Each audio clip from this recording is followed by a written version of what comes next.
let's jump to something else that seems to have a really high approval rating.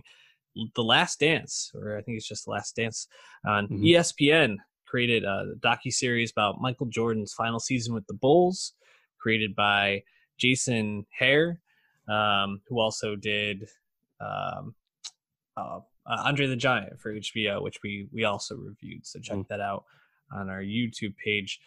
Dave, this is the first two episodes premiered last night. How are you feeling about The Last Dance after two episodes? You like it?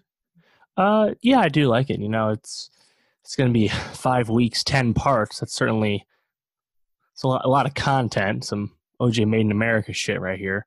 Mm-hmm. But it's definitely a worthwhile endeavor because we're finally seeing the tape, the behind the scenes footage that was recorded for that 97-98 season that has just been sitting there unused because part of the agreement was that Jordan had to sign off on the use of this footage before it was used for anything. So just the fact that we're finally getting to see all this stuff, I think it is really cool. And obviously, I wasn't, cognitively aware of any of this happening at the time when it was happening in my young life. So, it's certainly, I think, very informative a lot for a lot of people. So it's I think there's a lot to obviously be invested in with it. Yeah, it comes at such a perfect time. So it was moved up a couple of weeks in terms of its drop because of just I think the need for content for Especially at ESPN right now. ESPN. Yeah. Yeah, and this is also if you want to get a lot of eyes on something, dropping a Michael Jordan documentary when there's nothing else new to watch, gonna get some eyeballs. And there had been apparently, I mean, I wasn't privy to these conversations, but there had been rumors in NBA circles that there was all this amazing footage from this season because I think it was Adam Silver actually, who wasn't the commissioner at the time but was in league office, said Mm-hmm. this is obviously coming apart, we should go get some footage of what's going on. um, I saw on Twitter this morning a clip from, I think it's either one of the next week's episodes, about Dennis Rodman pulling Jordan in to Phil Jackson's office to say he needed a vacation to Vegas during the NBA playoffs. And it was funny because it shows Jordan telling the story, and then it shows Rodman and Pippen and Phil Jackson all watching him tell the story on a phone. And Right. that just feels like such Yeah. smart, like such an easy way to get viral moments going from something like this, like seeing all these guys Jordan's story on camera and then like being able to tweet about that and put it out there.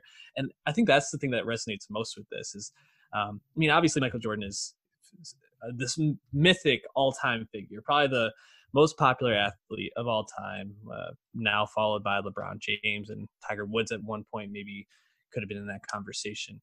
And Mm-hmm. Muhammad Ali too. yeah, Muhammad Ali, good point.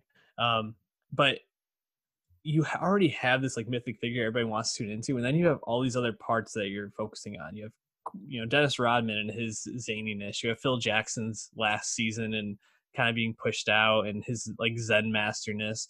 I thought actually the second episode about Scottie Pippen was Mm-hmm. really fascinating because I feel like I don't really know a ton about his story. I always kind of in Michael's shadow.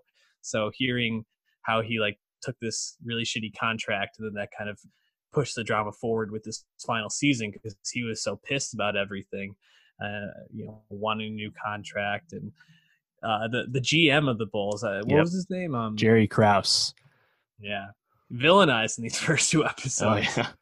Definitely not the player empowerment era we know today. It's kind of wild. It just as a document to look back on the amount of control the management still had over the players. Nowadays, star players usually going to get what they want. So it's kind of cool to see that, And obviously, I think maybe the overall big appeal beyond the mystery of what it actually is in this footage is that Jordan is pretty known for being a really competitive guy who's often a big dick, asshole, right?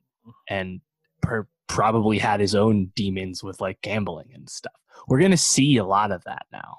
Yeah. And Jordan's going to talk about it and address that because he's on board with this doc. So even if it doesn't go all the way, that's still obviously really appealing stuff. And I think also stuff that, a lot of people, again, probably don't know a ton about. They just kind of know just top level stuff. So like, I'm looking forward to seeing him just even now, Jordan just talk when he looks at the tape and stuff and like talk shit about Isaiah Thomas because he just can't stand him still. That kind of stuff's Mhm. great.